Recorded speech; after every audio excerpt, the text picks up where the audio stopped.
سيئات أعمالنا من يهده الله فلا مضل له ومن يضلل فلا هادي له. أشهد أن لا إله إلا الله وحده لا شريك له وأشهد أن محمدا عبده ورسوله الكريم. اللهم صل وسلم على نبينا وسيدنا المصطفى محمد وعلى آله وأصحابه أجمعين. أما بعد، رب اشرح لي صدري ويسر لي أمري واحلل عقدة من لساني يفقهوا قولي. Segala puji bagi Allah, kemuliaan salawat dan salam kepada Rasulullah, pada keluarga dan seluruh sahabat-sahabatnya. Ya Allah muliakan insyaAllah Bapak-bapak, ibu-ibu telah datang di dalam kegelapan menghadap Allah Subhanahu wa ta'ala. Mudah-mudahan Allah balas dengan surganya insyaAllah. Jemaah subuh yang Allah muliakan, kita akan sambung pembahasan tentang amalan yang ringan tapi mendapatkan pahala sangat besar.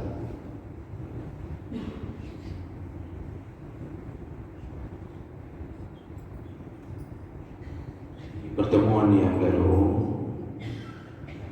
kita sudah membahas di antara amalan yang ringan amalnya tapi berpahala yang luar biasa, itu ketika seseorang mengajarkan sekaligus mendoakan orang tuanya. Dia ajarkan anaknya untuk mendoakan orang tuanya dengan istighfar untuk orang tua. Itu kalimat Rabbi a'udzubi wa li walidayya warhamhuma kama rabbayani shaghira. Ini kalimat diucapkan di bibir tak sampai 1/4 menit sudah selesai, tetapi kalimat itu akan membuat orang tua kita di akhirat nanti diangkat derajatnya oleh Allah Subhanahu wa ta'ala, bahkan dinaikkan dari satu surga ke surga yang berikutnya, sampai orang tua kita terheran-heran lalu dia bertanya kepada Allah, kenapa engkau memperlakukanku semulia ini ya Allah? Jawaban Allah digambarkan oleh hadis Nabi, ini hasil istighfarnya anakmu kepadamu. Jadi ini selain daripada pahala yang besar kepada kita sendiri, karena kita dianggap orang yang berbakti kepada orang tua. Karena kata Nabi SAW, sepeninggal orang tua kita, di antara 5 kebaktian yang masih bisa dilanjutkan, salah satunya berbanyaklah memohon ampun kepada orang tua kita. Kita pun karena memohon ampun kepada orang tua, maka kita pun diampunkan Allah Subhanahu wa ta'ala. Baik, itu salah satu pekerjaan atau amalan yang ringan tapi berpahala sangat besar di sisi Allah Subhanahu wa ta'ala. Kita lanjutkan berikutnya, amalan yang ringan namun berpahala besar, yaitu melakukan salat Isya dan subuh dalam keadaan berjamaah. Melakukan salat Isya untuk waktu paling lama setengah jam kalau dengan zikir, dan salat sunnah rawatibnya paling lama. Salat subuh lebih ringan di hari-hari selain hari Jumaat. Salat subuh cuma 2 rakaat, namun di hari Jumaat disunnahkan membaca surah As-Sajdah dan Al-Insan. Tentu ini amalan yang ringan.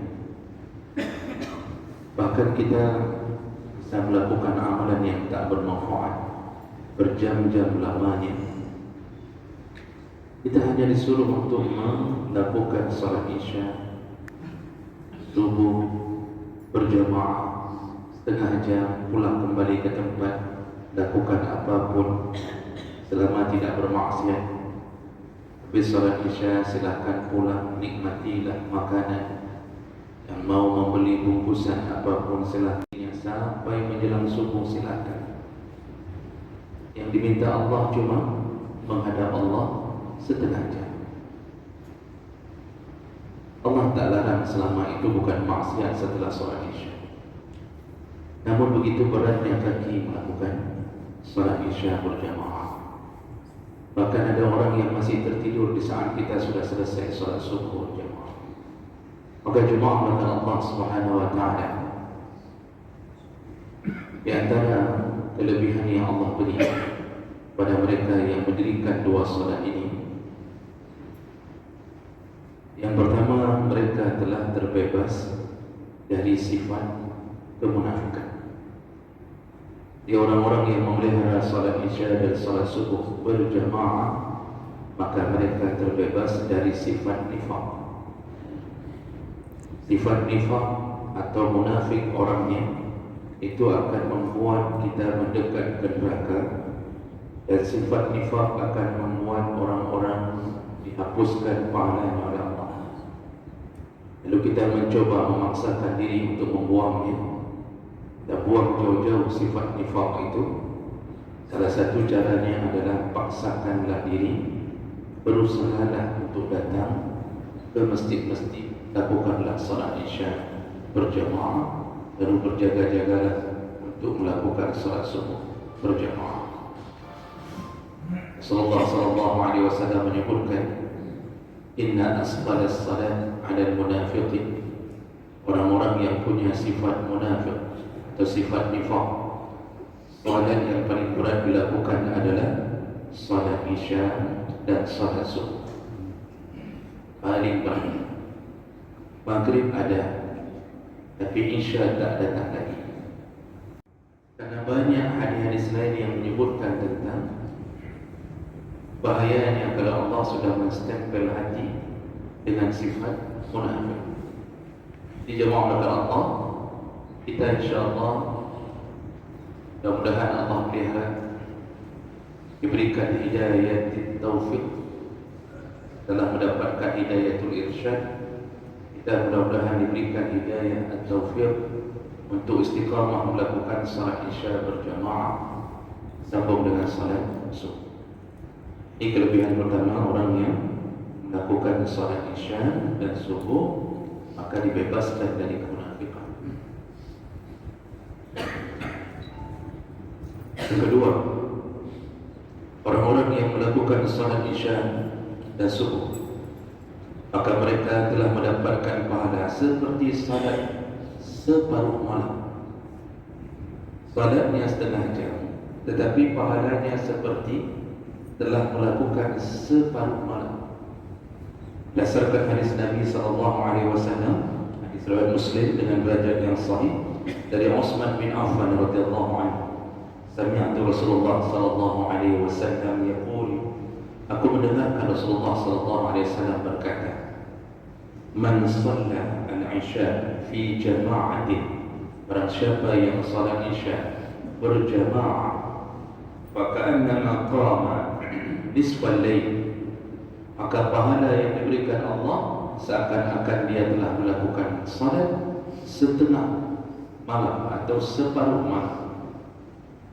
Kalau malam itu 12 jam, siang 12 jam, malam dihitung dari mulai terbenamnya matahari sampai datangnya subuh. Dari 12 jam kita melakukan salat isya setengah jam, tetapi yang Allah berikan pahala seperti salat terus-terusan di malam itu selama 8 jam. Bayangkan. Begitu juga salat subuh, kata Rasulullah, wa man shalla salat as-subh bi jama'ati, barang siapa yang melakukan salat subuh berjamaah, wa ka'annama shalla al-lail kullah, kalau salat isya dapat pahala seperti melakukan separuh malam.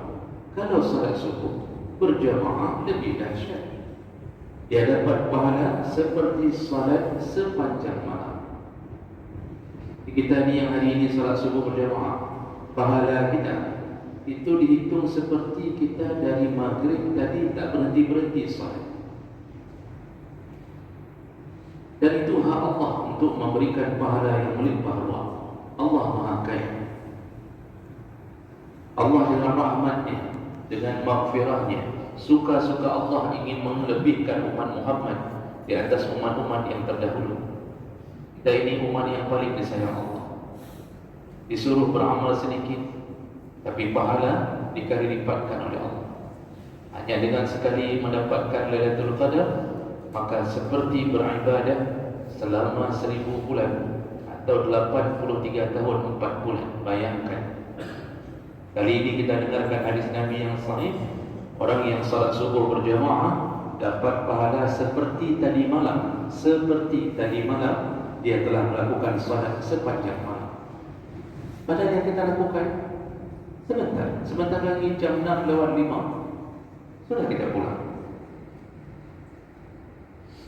Begitu sayangnya Allah kepada umat Muhammad. Umur diberi pendek, tapi beramal seperti umur-umur orang-orang yang saleh di masa lalu. Umur kita 60 sampai 70 tahun saja, tapi beramal seperti orang-orang yang berumur 600 sampai 700 tahun. Dengan cara apa? Dikali lipatkan pahala kita. Maka sungguh rugi orang-orang yang hidup tapi tak pernah datang untuk melakukan salat Isya dan salat subuh berjamaah. Ini kalimat waka'annama, kalimat seperti itu pahalanya. Yang dimaksudlah pahalanya. Tentu bagi mereka yang memahami hadis ini bukan menyatakan bahawa kalau sudah salat subuh berarti tidak perlu lagi salat malam. Jadi Allah ingin beritahu tentang pahalanya seperti dia melakukannya.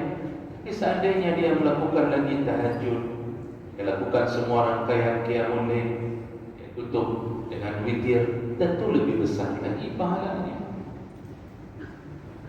Ini bahasa Nabi. Kalau melakukan salat sepanjang malam, maka pahalanya sama dengan orang yang melakukan salat subuh berjamaah.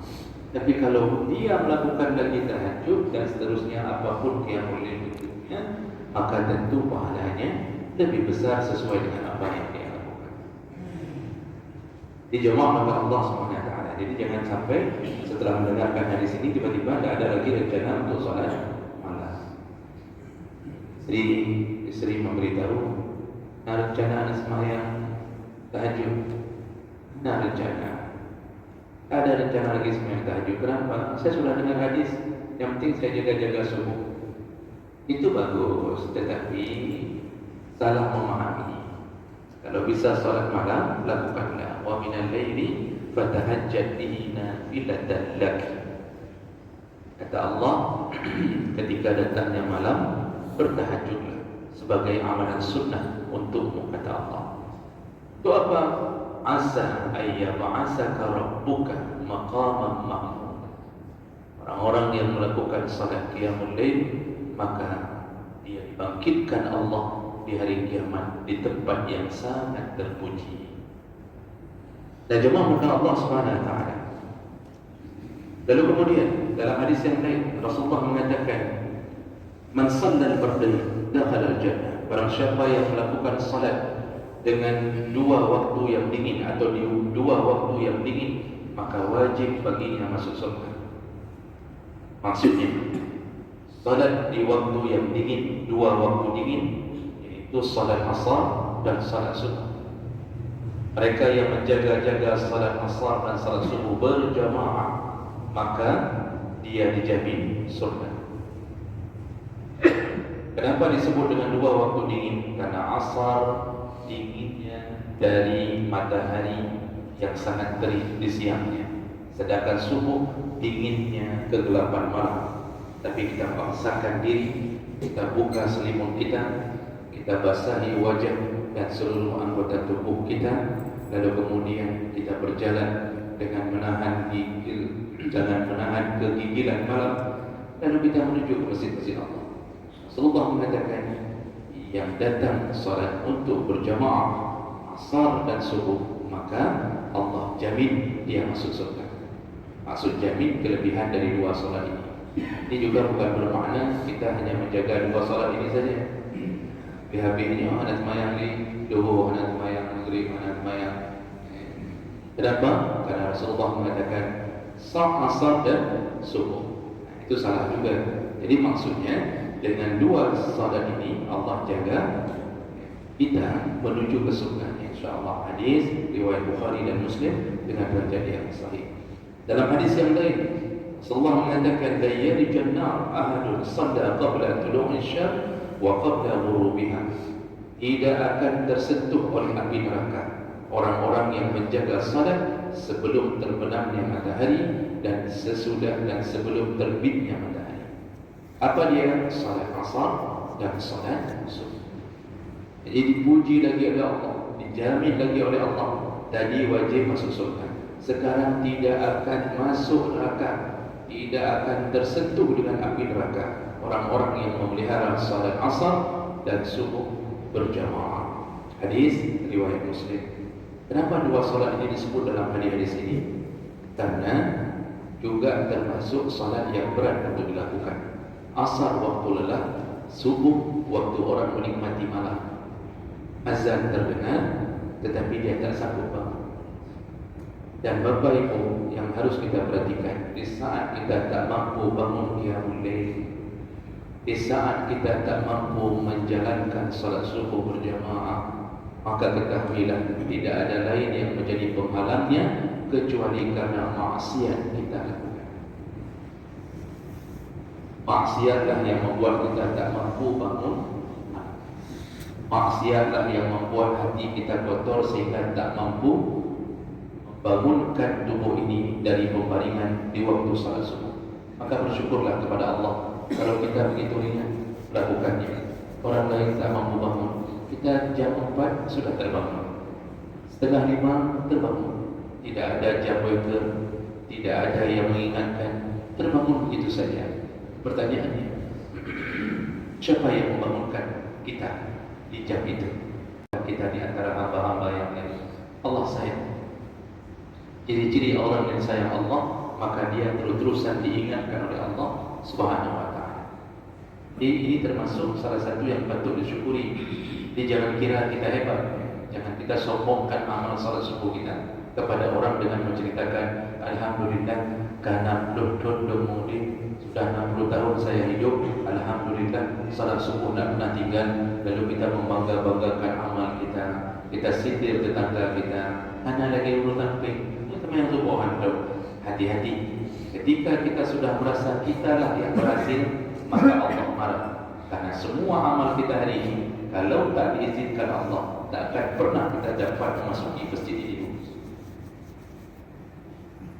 Jangan bakal Allah Subhanahu wa ta'ala. Lalu kemudian dalam hadis yang lain Rasulullah mengatakan, man shalla salat as-subhi fa huwa fi zimmatillah. Barang siapa yang melakukan salat subuh, maka dia di dalam tanggungan Allah, di dalam jaminan Allah. Fala yatlubannakum Allah min zimmati bi syai'in fa innahu may yatlubu min zimmati yudrikuhu thumma yakubbu ala wajhihi fi nari jahannam. Orang yang salat subuh, maka dia menjadi jaminan tanggungan Allah, dilindungi Allah. Barang siapa yang menzalimi, menyakiti orang-orang yang salat subuh, maka dia berhadapan dengan backingnya, yaitu Allah Subhanahu wa ta'ala. Dan apa yang Allah lakukan untuk orang-orang yang menghina, menganiaya, menzalimi orang yang ada salat subuhnya, yaitu yakubbu wajhahu finnar. Allah akan telungkupkan wajah-wajah mereka di dalam api neraka. Makanya jangan coba-coba mengganggu orang-orang yang melakukan salat subuh. Hati-hati. Dulu para ulama di zaman tabi'in itu ketika mengetahui kezaliman terhadap seseorang, yang mereka tanya adalah, itu orang yang meninggal yang dibunuh itu ada salat subuhnya atau tidak? Kalau dijawab ada salat subuhnya, maka mereka mengatakan, ini si pembunuh dia telah membunuh orang yang di dalam jaminan Allah SWT. Hati-hati jahat budi. Kita waktu masa konflik, beberapa orang yang tokoh bunuh di waktu subuh. Siapa itu di antaranya? Dayan Daud. Siapa lagi Pak yang datangnya, masalahnya datangnya waktu sholat. Ini hati-hati urusan ini, karena kita berhadapan dengan orang yang telah ditanggung. Zimmah itu ditanggung oleh Allah. Sama seperti kita meminta perlindungan pada manusia. Dia datang sama seorang yang berpuasa, lalu orang yang berpuasa itu mengatakan, udah tenang saja, lalu ikut, tenang saja. Kalau ada apa-apa, lapor saya langsung, biar saya bereskan. Begitulah ibaratnya. Jadi Allah ingin mengatakan, ini orang-orang salat subuh ni yang telah menyembahku di tengah kegelapan malam, datang hanya untuk mengharapkan redha-Ku. Ku tanggung mereka, ku jamin mereka. Kalau kita dianiaya, disakiti, maka melaporlah kepada Allah Subhanahu wa taala. Allah akan bereskan. Tak dibereskan di dunia untuk menambah pahala kita. Bereskan di akhirat, hancurlah mereka yang pernah menganiaya orang-orang yang melakukan salat subuh. Kemudian salat subuh itu disaksikan oleh para malaikat. Malaikat berkumpul untuk bersaksi memohon ampun orang-orang yang melakukan salat subuh. Berdasarkan hadis riwayat Bukhari Muslim, kata Rasulullah sallallahu alaihi wasallam, "Wa tajtami'u malaikatul lail, malaikatul lail wa malaikatul nahar fi salatil fajr." Apa kata Rasulullah? Malaikat, baik malaikat itu shiftnya atau tugasnya di siang hari atau yang tugasnya di malam hari, semuanya berkumpul di waktu salat subuh. Ikan malaikat itu ada dua shift. Jadi yang mencatat amal kita, shift yang pertama adalah mulai dari habis maghrib sampai menjelang subuh. Shift yang kedua dari menjelang subuh sampai menjelang maghrib. Jadi mereka bergantian mencatat amal kita. Dinaikkan setiap hari, dilaporkan ke Allah. Lalu kemudian ada yang amal dinaikkan setiap minggu. Kumpulkan amal kita dinaikkan setiap minggu. Hari apa dinaikkan amal? Hari Senin dan hari Kamis. Berdasarkan hadis Nabi, tu'aradul amal, amal kita itu dinaikkan seminggu 2 kali setelah dikumpulkan, yaitu hari Senin dan hari Kamis. Itu selain yang tiap hari dilaporkan. Maka malaikat berkumpulnya di waktu subuh, menunggu yang datang shift pagi. Disitulah mereka berkumpul di waktu salat subuh. Makanya nanti ada hadis lain, malaikat yang melapor ke Allah ditanya, ketika engkau meninggalkan mereka di waktu subuhnya, apa yang mereka lakukan? Malaikat menjawab, mereka sedang salat subuh menyembahmu ya Allah. Lalu ketika malaikat yang shift subuh pulang maghrib, ditanya Allah, tadi subuh ketika engkau datang, apa yang mereka lakukan? Mereka sedang salat subuh ya Allah. Semua malaikat menyaksikan, memuji-muji. Maka jemaah Allah, berbahagialah kita orang-orang yang hari ini telah diberikan kesempatan oleh Allah untuk mendirikan salat yang dipuji Allah, dan mudah-mudahan kita bisa mempertahankannya sampai ajal kita datang insyaallah. Mudah-mudahan bermanfaat. Subhanakallahumma bihamdik, asyhadu an la ilaha illa anta, astaghfiruka wa atubu ilaik. Wassalamu alaikum warahmatullahi wabarakatuh. Karena banyak hadis-hadis lain yang menyebutkan tentang bahayanya kalau Allah sudah menstempel hati dengan sifat munafik. Di jemaah Allah, kita insyaallah mudah-mudahan Allah melihat, diberikan hidayah taufik, telah mendapatkan hidayatul irsyad. Kita mudah-mudahan diberikan hidayah taufik untuk istiqamah melakukan salat isya berjamaah sambung dengan salat subuh. Ini kelebihan pertama, orang yang melakukan salat isya dan subuh maka dibebaskan dari kemunafikan. Yang kedua, orang-orang yang melakukan salat isya dan subuh, maka mereka telah mendapatkan pahala seperti salat separuh malam. Salatnya setengah jam, tetapi pahalanya seperti telah melakukan separuh malam. Berdasarkan hadis Nabi SAW, hadis riwayat Muslim dengan derajat yang sahih dari Utsman bin Affan radhiyallahu anhu, sami'tu Rasulullah sallallahu alaihi wasallam yaqul, aku mendengarkan Rasulullah sallallahu alaihi wasallam berkata, man shalla al-isya fi jama'atin, barang siapa yang salat isya berjamaah, faka'annama qama nisfal lail, maka pahala yang diberikan Allah seakan-akan dia telah melakukan salat setengah malam atau separuh malam. Kalau malam itu 12 jam, siang 12 jam, malam dihitung dari mulai terbenamnya matahari sampai datangnya subuh. Dari 12 jam kita melakukan salat isya setengah jam, tetapi yang Allah berikan pahala seperti salat terus-terusan di malam itu selama 8 jam. Bayangkan. Begitu juga salat subuh, kata Rasulullah, wa man shalla salat as-subh bi jama'ati, barang siapa yang melakukan salat subuh berjamaah, wa ka'annama shalla al-lail kullah, kalau salat isya dapat pahala seperti melakukan separuh malam. Kalau salat subuh berjamaah lebih dahsyat, dia dapat pahala seperti salat sepanjang malam. Kita ni yang hari ini salat subuh berjamaah, pahala kita itu dihitung seperti kita dari maghrib tadi tak berhenti-berhenti salat. Dan itu hak Allah untuk memberikan pahala yang melimpah ruah. Allah Maha Kaya. Allah dengan rahmatnya, dengan maghfirahnya, suka-suka Allah ingin melebihkan umat Muhammad di atas umat-umat yang terdahulu. Kita ini umat yang paling disayang Allah. Disuruh beramal sedikit, tapi pahala dikali lipatkan oleh Allah. Hanya dengan sekali mendapatkan Lailatul Qadar, maka seperti beribadah selama 1000 bulan atau 83 tahun 4 bulan. Bayangkan. Kali ini kita dengarkan hadis Nabi yang sahih, orang yang salat subuh berjamaah dapat pahala seperti tadi malam. Seperti tadi malam dia telah melakukan salat sepanjang malam. Padahal yang kita lakukan sebentar lagi jam 6:05 sudah kita pulang. Begitu sayangnya Allah kepada umat Muhammad. Umur diberi pendek, tapi beramal seperti umur-umur orang-orang yang saleh di masa lalu. Umur kita 60 sampai 70 tahun saja, tapi beramal seperti orang-orang yang berumur 600 sampai 700 tahun. Dengan cara apa?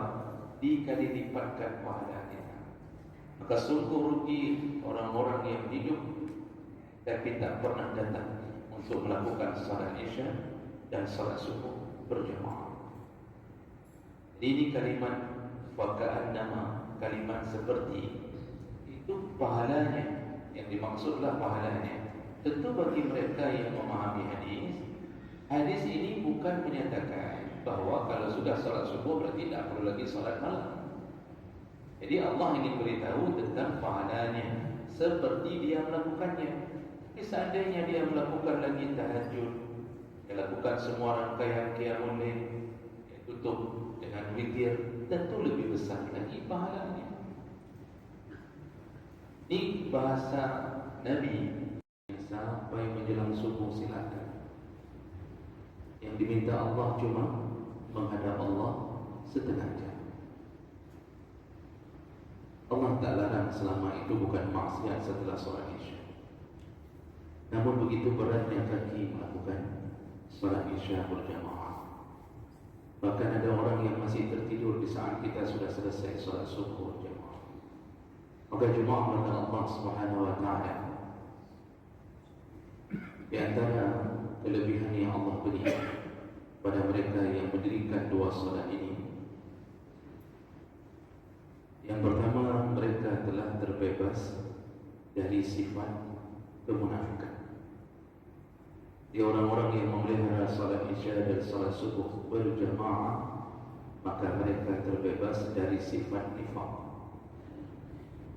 Sifat nifaq atau munafik orangnya itu akan membuat kita mendekat ke neraka dan sifat nifaq akan membuat orang-orang dihapuskan pahalanya oleh Allah.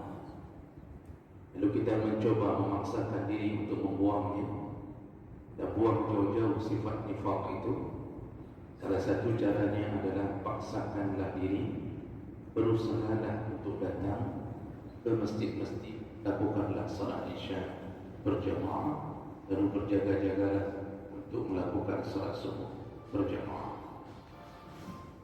Sallallahu alaihi wasallam menyebutkan, inna asqalas salat 'alal munafiqin, orang-orang yang punya sifat munafik atau sifat nifaq, solat yang paling berat dilakukan adalah salat isya dan salat subuh. Paling berat. Maghrib ada, tapi isya tak datang lagi.